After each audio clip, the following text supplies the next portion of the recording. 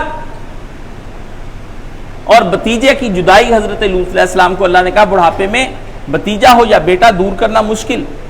مگر آئیے یہاں ابراہیم علیہ السلام کو کس کی قربانی دینی پڑ رہی ہے؟ وہ تو اٹھ گئے نا، یہ ذبح ہو رہا ہے. یہ علی اکبر ہے، یہ قاسم، یہ عبداللہ، یہ علی اصغر ہیں. یہ اوان و انصار کا ضیاع کرایا ابراہیم علیہ السلام نے وہاں پر. ان کو اللہ کی راہ میں قربان کر دیا. ان کو کہا کہ خدایا میں ان کو اپنی دنیا کے مفاد کے لیے استعمال نہیں کروں گا. اور انہوں نے اپنی اولاد اقارب، اپنی سب پچھلوں کا، اپنی یہ نہیں دیکھا کہ پیچھے میری بہنیں ہیں. ان کا خوف بندے کو زیادہ مارتا ہے کہ کوئی مرد نہیں ان کی ایسی حفاظت کرنے والا. مگر ابراہیم علیہ السلام کی طرح انہوں نے بھی حضرت حسین علیہ السلام نے اپنے ساری چیزوں کو اللہ کی راہ میں قربان کر دیا. اب عزیزو سب پر آؤ، اب آخر میں آ کر اس کی توحید کے یہ چرچے دیکھو کہ اس آدمی کو جب سب کچھ ہو گیا تو آخر میں ابراہیم علیہ السلام کے پاس کیا چیز آ گئی؟ تو ابراہیم علیہ السلام کے پاس آخر میں جو چیز آئی ہے وہ آپ کی اپنی ذات تھی. آپ نے کہا سب چیزیں توحید کی راہ میں رکاوٹ بنتی نہیں، وہ تو آسان تھا دے دینا ہے، وہ کب میرا تھا، لیکن اب میں تو اپنا ہوں. ایسے میں پھر آپ نے کہا آؤ تلواروں میرے بدن میں گھس جاؤ، اگر رسول کا دین اسی طرح سے بچتا ہے تو میں قربان ہونے کو تیار ہوں. اپنی ذات کو بھی توحید کی راہ میں نہیں آڑے آنے دیا. کوئی چیز ابراہیم علیہ السلام کی توحید کی راہ میں آڑے نہیں آ سکی. توحید نے جو وقت پر مانگا وہ عطا وہ دے دیا. اس توحید کی کوئی چیز سامنے نہیں لے کر آئے ہیں. تو عزیزو آزمائش لازمی ہے، یہ ہونی ہے. مگر اگلی بات بھی مجھ سے سن لو، صبر اور ضبط بھی ضروری ہے. میں آپ کو یہ تو کہہ دوں کہ بھائی آزمائشیں آئیں گی، یہ آدھا جملہ ہے، یہ ادھورا سچ ہے، یہ آپ کو برباد کر کے رکھ دے گا. مجھے اگلی بات کے لیے آپ کو واضح کرنا پڑے گا کہ صبر و ضبط بھی چاہیے. ظالم حکمران تو تم یہ سمجھنا کہ امام حسین کے بیٹے نے پہنی، باپ نے تو نہ پہنی، لیکن بیٹا قید میں آ گیا ظالموں کے. تو فرمایا ایک برقے بلا کون گئی سارے چمن پر، تم خوش ہو کہ میری شاخ نشیمن ہی جلی ہے. سارا نشیمن برباد ہو گیا اور تمہیں پتہ ہی نہیں چلا کہ تم صرف ایک اپنی دیکھ رہے ہو کہ یہ ایک شاخ نشیمن جل گئی. اپنا گھر میرا بچ جائے، سارا کچھ برباد ہو جائے، غزہ برباد ہو جائے، میرا گھر، میرے بچے، ہم بڑے ٹھیک ہیں، ہم بڑے فٹ ہیں، ہم تو سکون سے رہ رہے ہیں، ہمارے اے سی چل رہے ہیں، ہمارے گھر آٹا پورا ہے، میرے گھر کے خرچے پورے ہیں، بس تباہ ہو جائے. میں 1 سیکنڈ کی بھی ویڈیو دیکھنے کا متحمل نہیں ہوں غزہ کا. اب میرا جی چاہتا ہے کہ کوئی نشہ کر کے بیٹھا رہے. غالب نے کہا تھا میں سے غرض نشاط کی روح سیاہ کو ہے، ایک گونا دن رات مجھے بے خودی کا چاہیے. کہتا کون ظالم شراب کو مزے لے لے کر پیتا ہے، مجھے تو اپنے دماغ کو معاف رکھنا ہے کہ یہ آفات اور مصیبتیں جب میں سوچتا ہوں تو مصیبت بن جاتی، اس لیے میں پیتا ہوں کہ بے ہوش پڑا رہوں. ہاں کیا غزہ اور ادھر ادھر ہو رہا ہے، اور مسلمان کہاں کہاں نہیں مر رہے ہیں، اور ہم اپنے مولویوں کو اپنے مسئلوں سے فرصت نہیں. مولوی اب یوٹیوبی ہو گئے نا. تو فرمایا غارت گریے اہل ستم بھی کوئی دیکھے، گلشن میں کوئی پھول نہ گنچا نہ کلی ہے. کہتا دیکھیں کس طریقے سے نبی کا باغ اجاڑا گیا کہ نہ گنچا بچا، نہ پھول بچا، نہ کوئی کلی بچی، نہ حسین بچا بوڑھا، نہ جوان عباس بچا، اور نہ علی اصغر جیسی کوئی کلی بچی. سب کچھ دے دیا، ہمارا بھی کچھ نہیں بچا. نہ مکہ بچا، نہ مدینہ بچا، نہ مصری بچے، نہ عراقی، نہ شامی، نہ ترانی، نہ ترکی، نہ ایرانی، نہ پاکستانی، نہ بنگلہ دیشی، نہ الجزائری، نہ سعودی، کچھ بھی نہیں بچا. 60 کے 60 ملک ان ظالموں نے ہمارے برباد کر دیا، اور ہمیں آج تک کوئی خیال نہیں. نہ گنچا نبی کا تو نبی کی جالیوں، تو روزے کی جالیوں کی مدحتوں میں گم رہا، اور نبی کے دشمنوں نے نبی کے چمن میں خزاں کا جال بچھا دیا. روزے کی جالی کو چومنا ہے. نبی کے دشمنوں نے نبی کا گلشن اجاڑ کے رکھ دیا، باغ اجاڑ کے رکھ دیا نبی کا، ساری امت برباد کر کے ان ظالموں نے رکھ دی. اور تم نبی کی محفل نعت ہو گئی، لاکھوں کے لوگ آ گئے، مفتی منیب الرحمان لگ پیٹ رہا ہے، اکمل لگ پیٹ رہا ہے، بریلی سے فتویٰ لگ آ گیا ہے کہ یہ ان بازاری نعت خانوں سے جان چھڑا لو. لیکن کون نہ نعتوں کو سمجھتے ہیں کہ نعت کیا تھی، نہ یہ سمجھتے ہیں. بس لگیاں نے موجہ ہوں لائی رکھی سونیاں. یہ نعتیں تھیں رسول کے گردا گرد جب ٹھہر گئے صحابہ احد کے اندر. کبھی سناؤ احد میں کیا ہوا تھا؟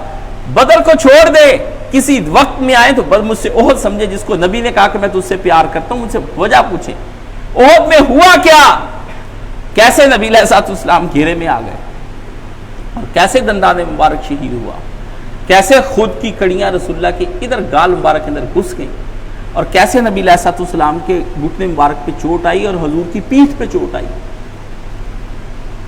اور نبی کے منہ سے یہ اتنی بڑی بات نکلی کہ وہ قوم بھی کبھی فلاح پائے گی جس نے اپنے نبی کو ہی اس طرح سے زخمی کر دیا ہے.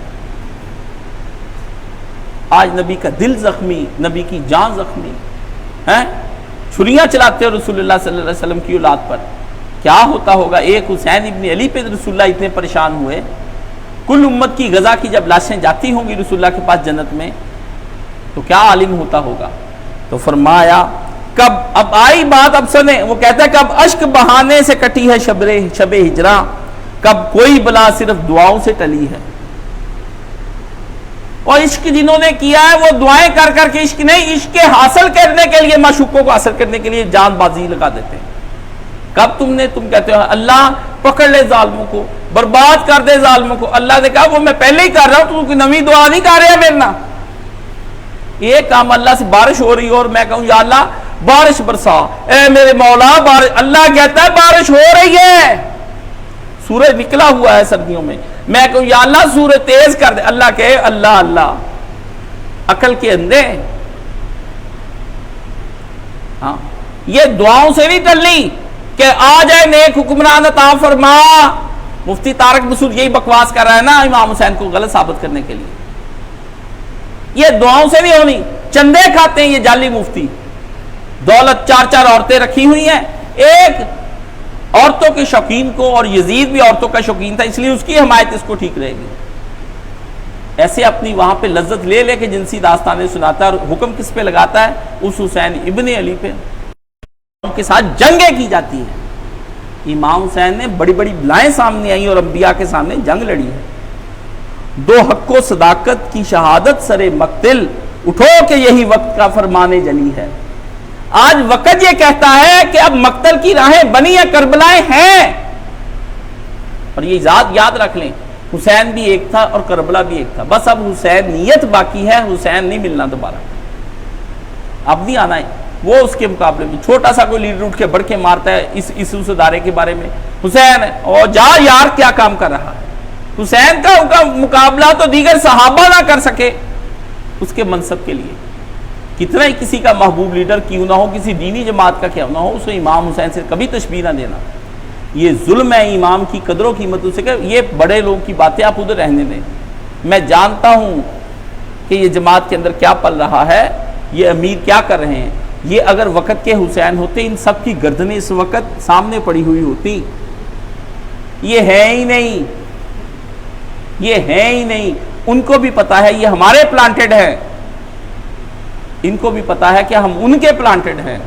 یہ پھر آپ کو ممبروں پر آ کر درس دیتے ہیں کہ یہ نہیں جائز اور وہ نہیں جائز. اور پھر کیا کہا؟ ہم راہ روے دشتے بلا روزے ازل ہے، ہم راہ روے دشتے بلا روزے اول سے، اور قافلہ سلار حسین ابن علی ہے. کہ ہم جو سارے لوگ ہیں ہم امام حسین کے پیچھے اسی کربلا سے گزر رہے ہیں. بس یہ ایک بات یاد رکھنا کہ ہمارے قافلے کا سپہ سالار آگے جا رہا ہے، وہ جنت میں اس وقت موجود ہے۔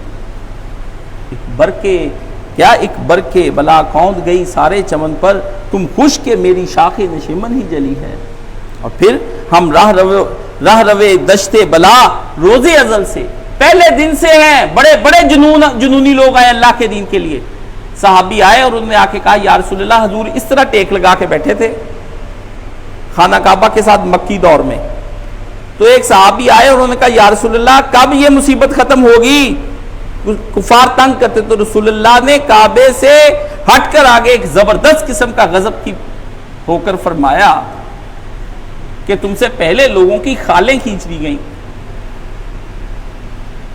وہ کوئلوں پہ چلائے گئے، ان کو میخیں اور ان کو آریوں سے کاٹ دیا اور میخیں ٹھوکی گئی ان کے ہاتھوں میں، تو تم پر تبھی کوئی مصیبت بھی نہیں آئی، تو تم یہ بس گھر کے حالات ٹھیک نہیں ہیں اس لیے میں دین کا آپ کے ساتھ کام نہیں کروں گا، پیسے نہیں ہیں اس لیے نہیں ہم آئیں گے، دنیا کی عیاشی کے لیے سارے پیسے ہیں، دولت ہے، بڑی دور آپ جمعہ پڑھاتے ہیں جا کے، کتنی دور آ جاتا ہوں جہنم میں، ہاں اللہ اللہ اللہ، ایمانوں کو ٹٹولیے کہ کہاں ایمان ہیں، تو فرمایا امام نے یہ ان کے سارے میں فرمایا۔ تو راہ خدا میں اگر صبر و ضبط نہیں آپ کا تو پھر آپ کچھ بھی نہیں کر سکتے ہیں۔ تو عزیزو یہ بات سمجھنے کی ہے، اور یہاں آج کل جعلی مفتی آ گئے ہیں، امام حسین کے مقصد کو ختم کرنے کے لیے یہ ایک چھوٹا سا رد سنیے، یہ امام حسین کے مقصد کو کبھی کہتے ہیں پانی بند نہیں تھا یزید کو بچانے کے لیے، کربلا ذرا ہلکی بنا کر دکھائے، پانی بند نہیں تھا، یہ پیر فضل چشتی یہ کہتا ہے۔ یہ مفتی طارق مسعود صاحب اٹھے ہیں، وہ کہتا ہے کہ نہیں وقت کے حاکم کے خلاف نہیں اٹھ سکتے، عباسی حکومت نے کیوں کیا، تو یہ یہی نہیں پتا جس امام کی فقہ تو پڑھتا ہے وہ کیوں شہید کیا گیا۔ مولانا مودودی نے ان حنفیوں کو جواب دینے کے لیے خلافت و ملوکیت میں یہ سارا مسئلہ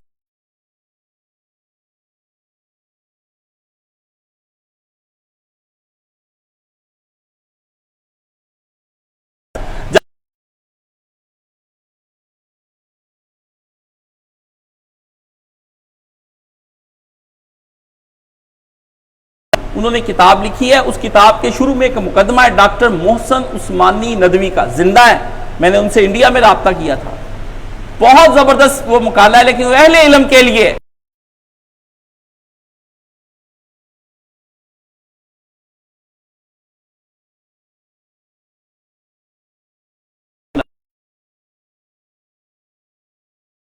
کبھی وہ یہ کہتا ہے، اور مولانا مودودی نے وہاں ثابت کیا، مگر ان حنفیوں کے دماغ میں بات نہیں آتی، اب یزیدی ہو گئے سارے گروہ۔ اور کبھی کہتے ہیں کہ امام حسین، وہ نور پوری کہتا ہے یہ بات محمود احمد عباسی یزیدی اور خائن نہیں، تمہاری ماں نے کسی سے خیانت نہیں کی تو یہ نکال کے دکھاؤ، ورنہ امام حسین کی طرف سے ہم تمہیں یہی کہیں گے کہ تم ولد الحرام ہو۔ یہ کچھ کرتے تم اللہ کے نبی علیہ الصلوۃ والسلام کی اولاد کے ساتھ، جس کو رسول نے گودوں میں اٹھایا اور اس کو چومے اور رسول اللہ کا دل زخمی ہوا اور نبی رویا اور ابن عباس نے خواب میں دیکھا کہ رسول اللہ کے بال بکھر گئے۔ ظالموں، تم کو ملا تو رسول اللہ کا بیٹا اور ممبر بھی ملا تو رسول اللہ صلی اللہ علیہ وسلم کے ممبر سے ہٹ کر کسی یزید کے ممبر پر جا کر تم سناتے تو ہم کہتے ہیں۔ تو یزید کو بچانے کے لیے ناسبی ہزار بہانے بناتے ہیں کہ اس نے نہیں کیا، مگر آپ یہ دیکھیں سنی، شیعہ، دیوبندی، اہل حدیث، بریلوی، کوئی فرقہ جو حسینی ہے، سب کا ایک ہی موقف ہے کہ یزید نے سارے کام اپنے حکم سے کروائے ہیں۔ ہم حسینی ایک پیج پہ کسی فرقے سے ہوں، یہ سارے ناسبی الگ الگ فرقوں سے الگ الگ ایک پیج پہ نہیں ہے، یہ ایک پیج پہ نہیں ہے۔ تو یزیدیت کو پروموٹ کرنے والوں کے لیے ان کو ہم یہ بات ان کے سامنے کہیں گے کہ یہ امام حسین کا ایک موضوع میرے ان کو پروموٹ کرنے کے لیے ایک ان کا پیغام ہے۔ ایسے مولویوں سے ہم کہیں گے محشر میں مقتدیوں کو یہ شیوخ کہیں گے، یہ شیوخ الحدیث اور مفتی، محشر میں مقتدیوں کو یہ شیوخ کہیں گے ہم خود ہیں پریشان اور تمہیں اپنی پڑی ہے۔ نبی نے تو کہا نفسی نفسی ہوگا، اب ذرا آگے بھی تو سن لو، کیوں پریشان ہیں؟ سن لو، وہ بھی سنو، شعر کا دوسرا حصہ سنو مجھ سے، کہ معاشر میں مقتدیوں کو یہ شیوخ کہیں گے، یہ جامعہ سلفیہ کے نعیمیہ، رضویہ اور فلانیہ اور فلانی جو جس فرقے کے کچھ مولوی، معاشر میں مقتدیوں کو یہ شیوخ کہیں گے ہم خود ہیں پریشان، تمہیں اپنی پڑی ہے۔ مقتدی چلے جائیں گے نا کہ حضور اب لے جائیں جنت میں، آپ تو کہتے تھے ہم خود ہیں پریشان، جائیں تو کدھر جائیں، مارا خاندان تھا جس کا، جنت کے دروازے پہ وہی بی بی کھڑی ہے، سیدہ خاتون جنت کھڑی ہوں گی وہاں پہ، جائیں تو کدھر جائیں، مارا خاندان تھا جس کا کربلاؤں میں، اور اس کی حمایت کرتے ہو، جنت کے دروازے پہ وہی بی بی کھڑی ہے سیدہ نساء العالم، جائیں تو اللہ کے رسول صلی اللہ علیہ وسلم بھی وہیں پہ ہوں گے، جس کا نواسہ مارا، جس علی کا مارا، جس کا بھائی حسن وہاں کھڑا ہوگا، کیسے مارا تم نے ہمارے بچوں کو؟ ایک تابعی کہتا ہے کہ بڑی بحث ہوئی اس کی کسی ناسبی کے ساتھ، اس نے کہا آخر ہم بخشے ہی جائیں گے، اللہ سے معافی مانگ لیں گے امام حسین کے قاتلین، تو انہوں نے کہا واللہ اگر میں قاتلین حسین میں سے ہوتا، یہ صحیح سند کے ساتھ ہے، ابراہیم نخی کہتے ہیں، سارے تابعیوں کے سردار ہیں وہ کہتے ہیں اگر میں قاتلین حسین میں سے ہوتا اور اللہ کا نبی، اللہ مجھے معاف کر دیتا کہ جاؤ تم جنت میں چلے جاؤ، میں خود ہی رسول اللہ سے بات کر لوں گا، جنت میں میں رسول اللہ سے آنکھیں کیسے ملاتا کہ آپ کے بیٹے کا قاتل ہوں؟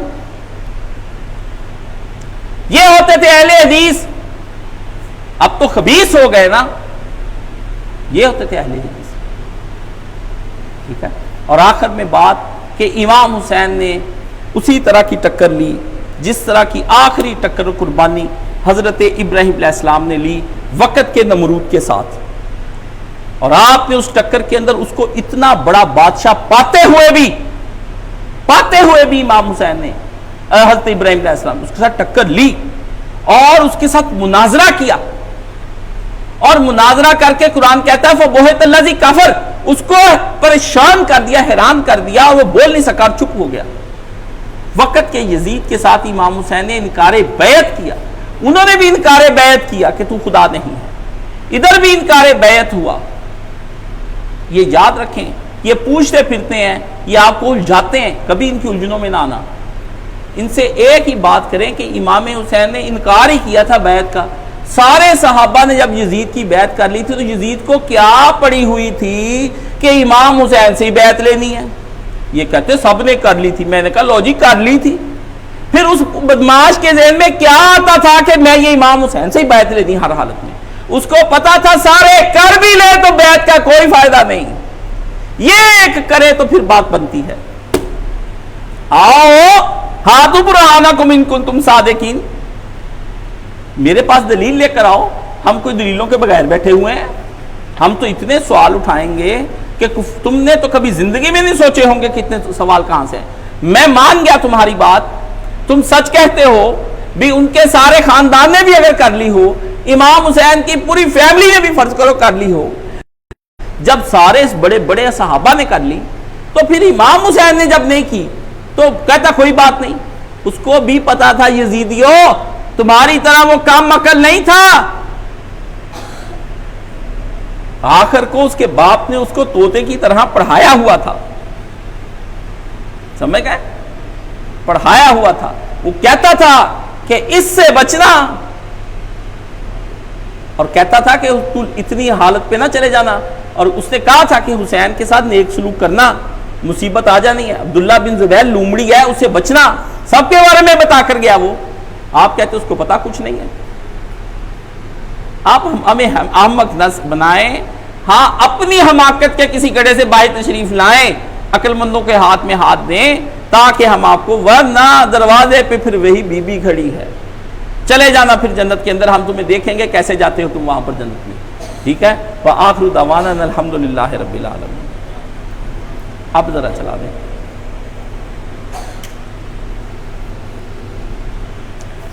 اگر میں بھی اپنی گرمی کے لیے پنکھا ہی چلاؤں، کیسا امام حسین کا ماننے والا ہوں، سبحان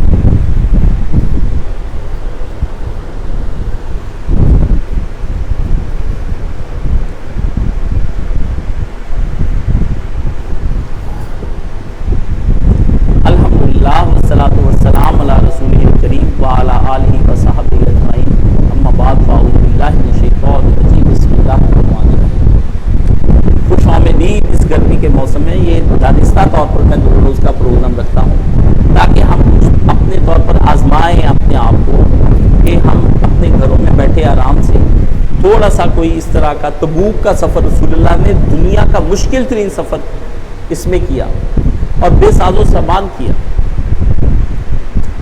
تو امام حسین نے کربلا کا کیا. اگر یہ چھوٹے چھوٹے ہم تربیت گاہ میں اس طرح سے نہ آئیں تو یہ بھی کوئی ایمان کی علامت نہیں ہے. کاموں کو چھوڑ کر آپ لوگ آئیں تو آپ کو خوش آمدید کہ آپ نے اتنے حوصلے نکالنے ہیں اور لبیک کا ہے میری آواز پر اور اپنے تزکیہ نفس کے لیے آپ سارے یہاں پر آئے ہیں. انشاءاللہ یہاں میں نے اپنے نظم و ضبط کو اور سنت کے قریب کرتا جا رہا ہوں. پہلے تو آزادی ہوتی تھی تو پھر اب میں نے ان کا کھانے کا ہم نے نیا شیڈول ترتیب دیا کہ کیسے اب کھایا جائے گا. بکھر کر نہیں کھائیں گے, ایک جگہ پہ سب کھائیں گے. تو وہ طریقہ کار آپ کو سارے ساتھی سمجھا دیں گے. تو نظم و ضبط میں جتنا کوئی آدمی وہ رہے گا اتنا ہی بہتر ہوگا. تو ہم نے یہ کیا ہے کہ سارے ایک جگہ پر بیٹھ کر ہی جب درس شروع ہو تو باہر کوئی نہیں جائے گا, نہ کسی حاجت کے لیے. وہ جو حاجات اپنی پہلے پوری کر لیں. اور پانی آپ کے پاس اپنی بوتلوں میں انشاءاللہ ہوگا, وہ بھر کر آپ اپنے پاس رکھیں تو زیادہ مستفید ہوں گے. 2 دن کے یہ اجتماع ہے اور پرسوں یہ 12 بجے ختم ہو جائے گا. تو اس میں تحمل کے ساتھ رہیں. گرمی بھی ہوگی, رات کو تلخی بھی ہوگی, نہائیں. ہلکا پھلکا پنکھا, جہاں آپ ہیں وہاں پہ میں ہوں. میں تو آپ کے آنے سے 1 مہینہ پہلے کا جب سے حج سے آیا ہوں اسی اجتماع کے اندر لگا ہوں. کل بالکل حال بے حال ہو گیا تھا, طبیعت شدید بگڑ گئی, مجھے واپس جانا پڑ گیا. تو ورنہ میں تو رہنے کے لیے آیا تھا. تو رات بھی میں ساری رات ڈسٹرب رہا, تو لیکن اللہ نے ہمت دی, میں یہاں پر اب آپ کے سامنے. تو ایک امیر ہی استقامت نہیں دکھائے گا تو کون دکھائے گا, ٹھیک ہے نا.